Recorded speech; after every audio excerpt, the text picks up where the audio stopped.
হাসির রাজা, জ্ঞানের রাজা, রসিক রাজা।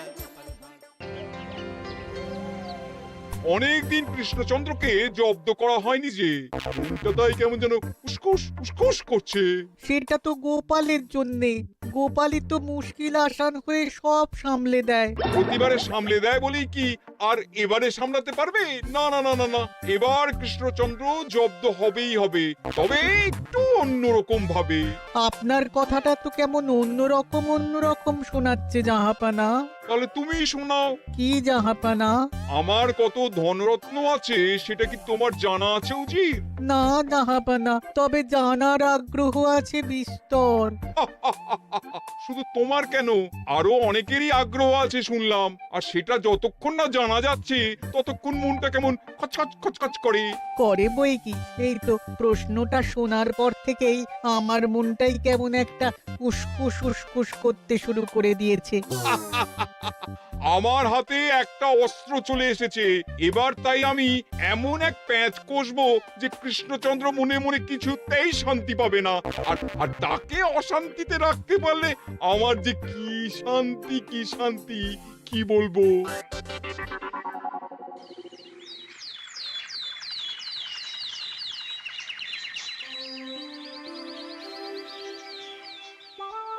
কি যে বলি, মানে এমন আমন্ত্রণ পেলে তো আর না বলা যায় না। যে আমন্ত্রণ পত্র পেয়ে আপনি এত উল্লসিত আনন্দিত, সেই আমন্ত্রণ পত্র কার মহারাজ? আমার অনুমান এই পত্র নিশ্চয়ই নবাবের। তোমার অনুমান একেবারে সঠিক, রাজ্যতীষী। উমা, তাই বুঝি আপনি এত খুশি? সব দেখে শুনে আমারও তো খুব আগ্রহ জাগছে। সে তো জাগবেই, তবে আগে ভাগেই বলে না দিয়ে আমি দেখছি কার কেমন সব চিন্তা ভাবনা মাথায় আসে। খবর তো একটা আছেই মহারাজ, তবে কথাতেই আছে না, যত হাসি তত কান্না, তাই ভালোর বদলে খারাপটাই মনে আসছে যে বেশি করে। বোঝো ঠেলা, সবকিছুতেই খালি ঘেঁটে দেওয়া। সত্যি গোপাল, আজকাল যেন সবাইতেই তুমি নেতিবাচক কথা বলো। এটাই তো গোপালের স্বভাব মহারাজ। সে যাই হোক, গোপালের অকর্মণ্যতা টের পেয়েই বোধ হয় নবাব শুধু আমাকে আর মন্ত্রীকে মুর্শিদাবাদে যাওয়ার নিমন্ত্রণ করেছেন। বেশ তো, ঘুরে আসুন না তবে, শুভস্য শীঘ্রম। তবে দরকার পড়লে এই ভাঙা কুলো গোপালকেই দরকারে লাগবে, কথাটা যেন খেয়াল থাকে মন্ত্রী মশাই।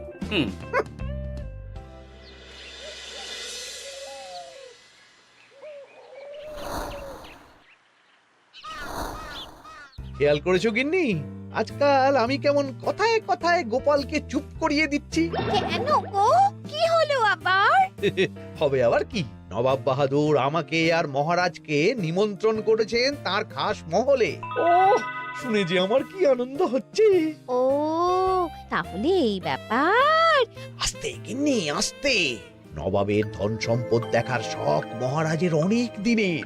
আমি শুনেছি নবাবের ওই খাস মহলের ভেতরেই নবাবের গুপ্ত কক্ষ আছে, যেখানে নবাব হীরা জহরত এসব রাখেন।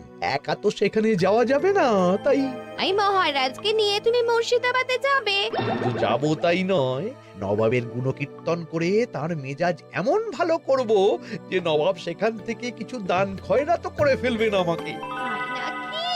তবে নয়তো কি, গোপাল তো খেতে পাবেই না, গন্ধও শুঁকতে পারবে না। তুমি তো বারবার চেষ্টা করো গোপালকে সরিয়ে দিয়ে বাজিমাত করতে, কিন্তু শেষ পর্যন্ত চিৎপাত হয়ে যাও। গোপালই তো তখন উদ্ধার করে, সেটা তোমার খেয়াল আছে তো? আমার মাঝে মাঝে সন্দেহ হয় গিন্নি, তুমি তলায় তলায় দল বদল করে গোপালের দলে চলে যাওনি তো?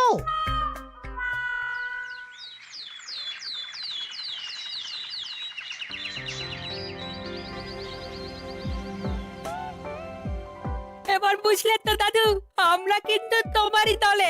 ঝালে ঝোলে অম্বলে সব সময় তোমার সঙ্গে সঙ্গে থাকি, তাই যখনই পাই তখনই তোমাকে সেবা করার সুযোগ হাতছাড়া করতে চাই না, কি বুঝলে? তাই বলে পড়া ছেড়ে তোরা এখন দাদুকে হাওয়া করছিস? তুমি বুঝবে না দিদা, দাদুকে শুতে বসতে হাতে রাখলে লাভ আছে। সে তো বটেই। আর তুমি বা শুয়ে আছো কেন? তোমার কি কাজকর্ম কিছু নেই? হ্যাঁ, পড়ে পাওয়া 14 আনা ছুটি কাজে লাগিয়ে কদিন ভাবছি দিব্যি গায়ে হাওয়া লাগাবো, বুঝলে গিন্নি? আর আমরা এসে সেটাই করে দিচ্ছি। সে তো দেখতেই পাচ্ছি। তা ছুটিটা কি সে শুনি? ওদিকে মহারাজ আর মন্ত্রীমশাই নবাবের কাছে গেছেন, তাই এদিকে আমি শুয়ে পড়েছি, এই আর কি। কথাতেই তো আছে, চাষি গেল ঘর, লাঙল তুলে ধর, তাই না গিন্নি? কথায় কথায় দাদু ভালোই দিয়েছে। কোথায় মহারাজ তোমাকে সঙ্গে করে নিয়ে যায়নি বলে তোমার আফসোস হবে তা নয়, উল্টে তুমি শুয়ে শুয়ে হাওয়া খাচ্ছ। আমার মন বলছে শুধু আমি নয়, নবাবও বাজাচ্ছেন ওদিকে। মহারাজ আর মন্ত্রীমশাইকে ঘটা করে কি আর এমনি এমনি ডেকে নিয়ে গেছেন সেখানে? হ্যাঁ?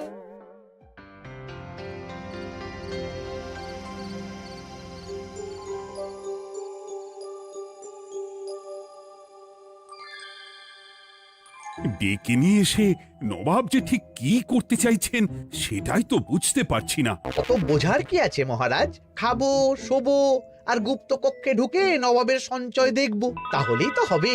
তাই কি আর হবে কে জানে। না না, জানতে তো আমাকে হবে। এখানে এসে তোমাদের কোনো অসুবিধা হচ্ছে কিনা সেটা আমাকে জানতে হবে না? আপনি কিচ্ছু ভাববেন না জাহাপানা, ব্যবস্থা সব করাই আছে। না না, এমনিতে কোনো অসুবিধে নেই, তবে একটা অস্বস্তি হচ্ছে বটে। আসলে মহারাজ বোধহয় মনে মনে ভাবছেন নবাব বাহাদুর নিশ্চয়ই তাকে ডেকে এনেছেন তার গুপ্ত কক্ষে কত মণিমাণিক্য ধন সম্পদ আছে সেটা দেখানোর জন্য। তাই নাকি? মানে এখানকার হিরে সেখানকার চুনি, অমুক দেশের পান্না তমুক দেশের মুক্ত। শুধু কি তাই, আরো কত কি। হ্যাঁ হ্যাঁ, সেগুলো যতক্ষণ না দেখতে পাচ্ছেন ততক্ষণ মহারাজ ঠিক স্বস্তি পাচ্ছেন না। এই যে কৃষ্ণচন্দ্রের যে আমার ধনসম্পদ দেখার প্রবল ইচ্ছে আছে সেটা আমার ভালো মতোই জানা আছে। তবে সবাইকে তো সবটা দেখাতে নেই, আর সবার জন্য সবটাও নয়, তাই না?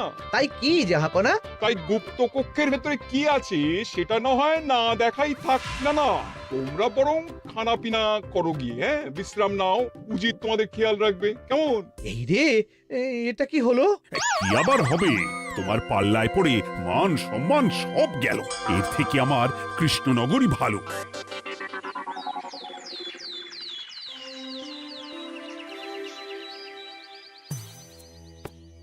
মুর্শিদাবাদ থেকে ফিরে আসার পর থেকেই কেমন থমথমে মুখ করে বসে আছেন মহারাজ, ব্যাপারটা কি? হাতির যত্ন কেমন হলো মহারাজ? কোনো ত্রুটি ছিল নাকি? না না, তেমন কিছু নয়, তবে তবে যে উদ্দেশ্যে নবাবের কাছে যাওয়া সেটাই তো সফল হলো না। গুপ্ত কক্ষে ঠিক কি কি ছিল সেটাই তো জানা হলো না, তাই না মহারাজ? উদ্দেশ্যটা আসলে কার ছিল সেটা আমি এখন ঠিক বুঝতে পারছি। তোমাকে আর সাফাই দিতে হবে না। সেই বুঝবেন, তবে দেরিতে বুঝবেন। কি আর করা যাবে, ফলে যা হওয়ার তাই হবে। না না, তাই বলে নবাব যেভাবে তার গুপ্ত কক্ষে ঢুকতে না দিয়ে আমাকে অপমান করেছেন সেটা আমি মোটেই মেনে নিতে পারছি না। মহারাজের এই অপমানের শোধ তুলতে পারে একমাত্র গোপাল, আমি নিশ্চিত। ঠিক বলেছেন, গোপাল যদি দেয় কোনো চাল তাহলেই নবাব হবেন নাকাল। না না, এর মধ্যে গোপালের ঢোকার কোনো দরকার নেই। এটা মহারাজ আর নবাবের ব্যাপার। তুমি চুপ করো, কে কোথায় ঢুকবে সেটা আমায় দেখতে দাও। এখানে আর দেখার কি আছে মহারাজ? নবাবের মুখের ওপর তো আর কিছু বলা যাবে না। তুমি বলো গোপাল, সুযোগ পেলে তুমি নবাবকে পাল্টা শিক্ষা দিতে পারবে কিনা? সুযোগ পাওয়া যায় না মহারাজ, সুযোগ তৈরি করে নিতে হয়। তাই আমি সুযোগ তৈরিও করব আর তার সদ্ব্যবহার করব। আর এটাও বলে রাখছি, নবাবকে নাকাল করে সুদে আসলে আপনার অপমানের বদলা নিয়ে তবে ছাড়ব।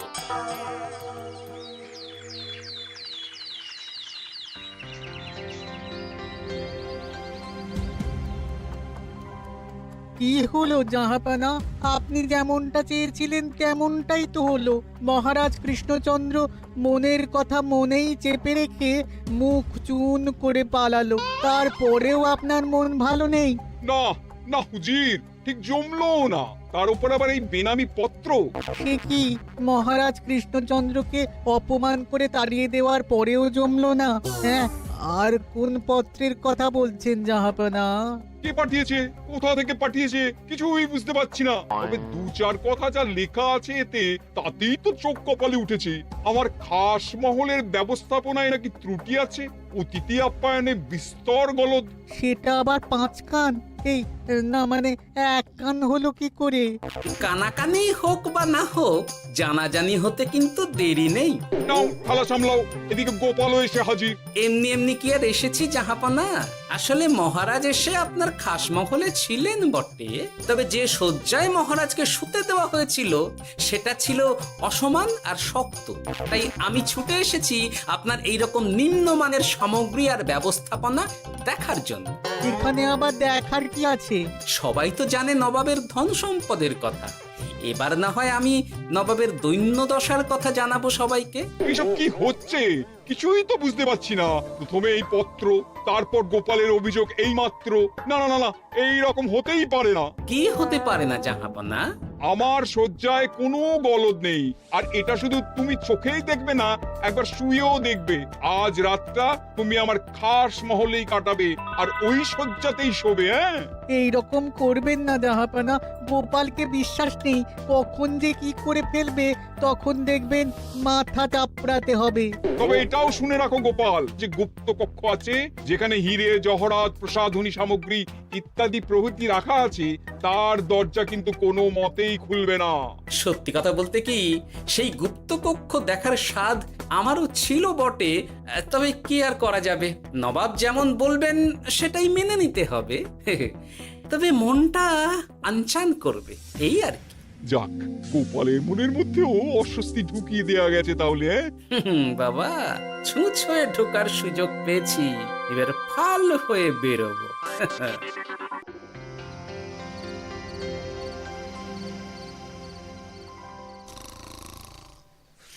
আপনি কিচ্ছু ভাববেন না জাহাপানা, গোপালকে আমি চোখে চোখেই রেখেছি।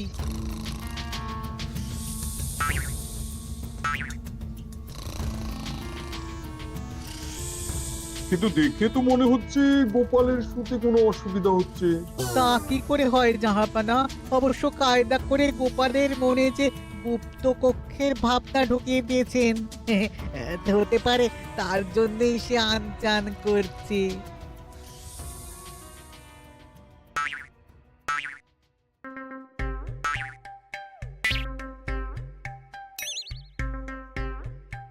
ওই দেখো, গোপাল হঠাৎ কি শুরু করেছে। তাই তো, কিন্তু কি করতে চাইছেটা কি? কি হলো গোপাল, কিছু বলবে নাকি? এ কি, আমি কোথায়? ও, এটা তো রাসমহলই মনে হচ্ছে। এখানেই তো তুমি ছিলে, কি মুশকিল। আচ্ছা, তোমার অসুবিধাটা ঠিক কোথায় হচ্ছে বলো তো? না না, শুতে তেমন কোনো অসুবিধা বোঝার আগেই তো অন্য অসুবিধে শুরু হয়ে গেল। আসলে সত্যি সত্যি তো আর গুপ্তকক্ষে ঢুকতে পারিনি, তাই স্বপ্নে ঢুকেছিলাম মনে হলো। তারপর সেখানে ঢুকেই দেখতে পেলাম বস্তা বস্তা ধনরত্ন। আমি তো সেই বস্তার ভেতরে হাত ঢুকিয়ে সেগুলোকেই 2 হাত দিয়ে তুলছিলাম।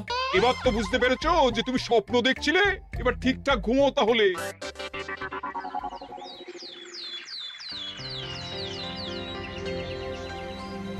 কাল রাতে গোপাল আচ্ছা ঝামেলায় ফেলেছিল। কবে ফেলে না জাহাপানা? আমাকে নিয়েই আলোচনা চলছে মনে হচ্ছে। ভুল কিছু মনে হয়নি, সে যাই হোক, এখন বলো দেখি খাস মহলের শয্যাটা কেমন ছিল কাল রাতে? সে আর কি করে বলি জাহাপনা, স্বপ্ন দেখার চক্করে ঘুমের দিকে তেমন মন দিতে পারিনি যে। গোপাল মানেই গোলমাল, আবার বাহানা দিতে শুরু করেছে।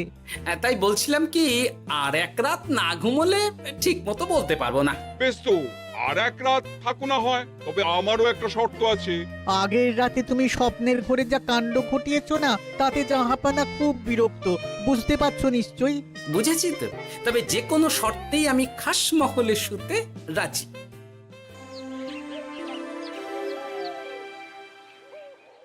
আমার এক কথায় রাজি হয়ে গোপাল নবাবের কাছে ছুটে গেল, কিন্তু কই, এখনো তো ফিরে এলো না।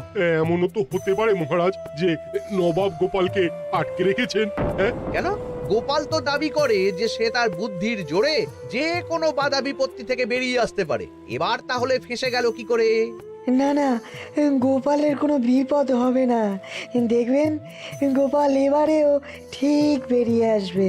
হ্যাঁ, গোপাল আসবে হেসে হেসে, মহারাজ দেখবেন বসে বসে। আমার ধারণা কিন্তু যে কোনো শর্তেই নবাব গোপালকে শায়েস্তা করেই ছাড়বেন। গোপাল যখন নিজে থেকে নবাবকে খোঁচাতে গেছে তখন আঁচড় তো খেতেই হবে। কি জানি নবাব আবার গোপালকে কিভাবে জব্দ করছেন, কি জানি।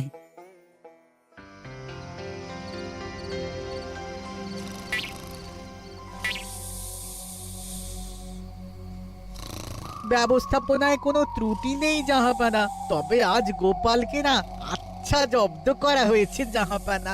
গোপালকে আজ আর বালিশ দেওয়া হয়নি। এমনটাই তো নির্দেশ দিয়েছিলাম। দেখি আজ মনে হচ্ছে গোপাল বিশেষ ট্যাপও করতে পারবে না। কিন্তু একি গোপাল যে আবার উসখুস করছে। তাই তো দেখছি।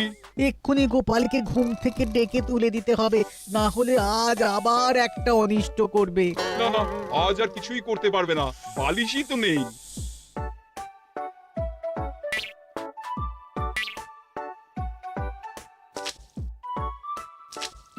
এ কি, গোপাল তো আবার শুরু করে দিয়েছে। ধরো ধরো ধরো, এক্ষুনি ধরো ওকে।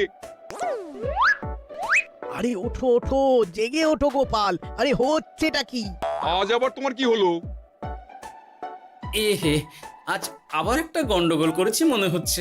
গন্ডগোল বলে গন্ডগোল, জল ছড়িয়ে কি অবস্থা করেছো দেখো। আমার কোনো দোষ নেই, কিন্তু সেই আবার গুপ্তকক্ষের স্বপ্ন এলো আর গোলমাল হয়ে গেল। আজ আবার কেমন স্বপ্ন এলো? গুপ্তকক্ষের যেদিকে আরব আর পারস্য দেশের আতরের সম্ভার ছিল, স্বপ্নে সেই দিকে ঘুরছিলাম আজ। সেগুলো ছড়িয়ে ছড়িয়ে দেখতে দেখতেই স্বপ্ন ভেঙে গেল। বটে, দাঁড়াও, কাল সকালই তোমার ব্যবস্থা হচ্ছে।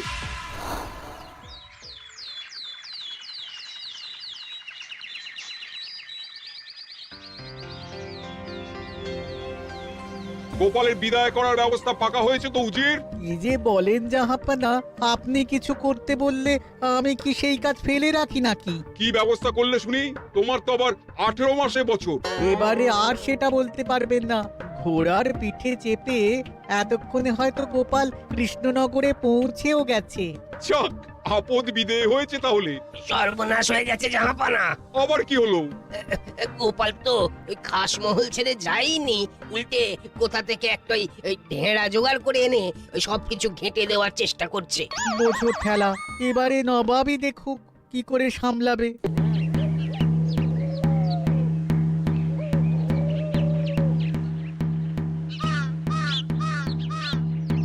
শুনুন শুনুন শুনুন। আরে আরে আরে, আরে কি শোনাচ্ছটা কি গোপাল? এখনো শোনাইনি, তবে শোনাবো শোনাবো ভাবছি। সবাইকে জানাতে গেলে এই ঢাড়া পেটানো ছাড়া আর উপায় কি? কিন্তু জানাবেটা কি? এই যে নবাব যে অতিথিদের ডেকে এনে তাদের নিশ্চিন্তে ঘুমোতে দেওয়ার ব্যবস্থা করতে পারেন না, এটা তো সবার জানা দরকার। কি বিপদ! না না না না, এই বদনাম নিয়ে আমি গোপালকে কোথাও যেতে দেবো না। তাহলে কি করতে হবে জাহাপানা? আজ ও রাতে গোপাল খাস মহলে শোবে। এই তো এবার পড়েছেন গোপালের জালে।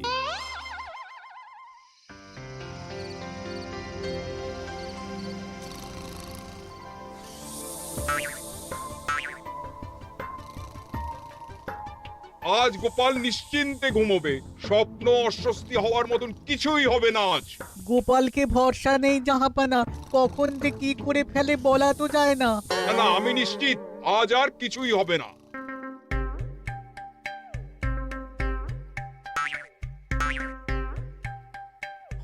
হবে না বলতে বলতেই হতে শুরু করেছে জাহাপানা। আরে ওকে গিয়ে চেপে ধরো এক্ষুনি। ঘুমের ঘোরে আবার কি করছো গোপাল? এবার আবার কি হয়েছে? আবার কি স্বপ্ন দেখছিলে নাকি? কি মুশকিল হলো বলুন তো দেখি। গুপ্তকক্ষে ঢুকতে পারিনি, কিন্তু তার স্বপ্ন দেখা তো থামছে না। তার মানে? আজ স্বপ্নে দেখছিলাম গুপ্তকক্ষের একদিকে দামি দামি রেশমি কাপড়, মসলিনের বিপুল সম্ভার, ওই সেগুলোই টেনে টেনে দেখছিলাম আর কি। তাই বলে পর্দা ধরে টানাটানি করতে হবে? ওই দেখুন, ওগুলোকেই তো মসলিন ভাবলাম। না না না না, এবার আমি মনে মনে স্থির করে ফেলেছি এই ঝামেলা থেকে বেরোবার একটাই উপায়, আর সেটাই এবার আমি করব।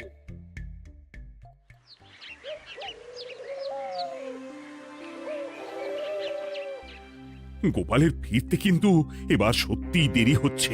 দেখুন, হয়তো গোপাল বেশি বাহাদুরি দেখাতে গিয়ে ফেসে গেছে। ফেঁসে নয়, এই যে কেমন হেসে হেসেই এসেছি দেখুন।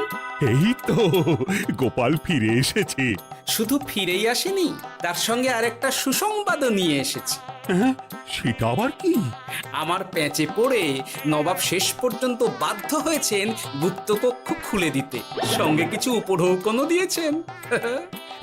ব্যাপারটা ঠিক কেমন করে কি হলো বলো দেখি। বলছি মহারাজ, নবাব বাহাদুর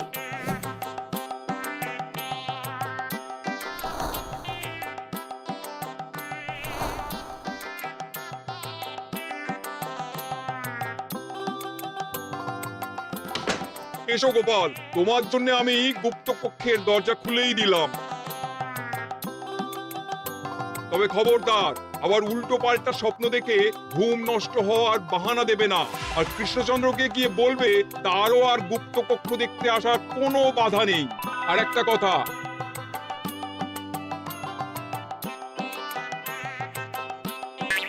এইসব নিয়ে খুশি থাকো, তবে নবাবের খাস মহলের নিন্দে করে আবার ঢেঁড়া পিটিও না যেন। এমনিতেই সেই অভিযোগপত্র নিয়ে নবাব বাহাদুর চিন্তিত। সেই চিন্তা ঝেড়ে ফেলুন জাহাপনা, কারণ ওটা আমারই দুষ্ট বুদ্ধির ফল। অবস্থা বুঝে ওই ব্যবস্থা আমিই নিয়েছিলাম। হ্যাঁ, আগে হ্যাঁ। সাবাস গোপাল, তুমি তাহলে শেষমেশ যে কোনো উপায়ে নবাবকে মাথা নোয়াতে বাধ্য করলে। আপনাকে কেউ অসম্মান করলে আমি যে নিজেকে সামলে রাখতে পারি না মহারাজ। সত্যি গোপাল, তোমার তুলনা হয় না। হাসির রাজা জ্ঞানের রাজা রসিক রাজা গোপাল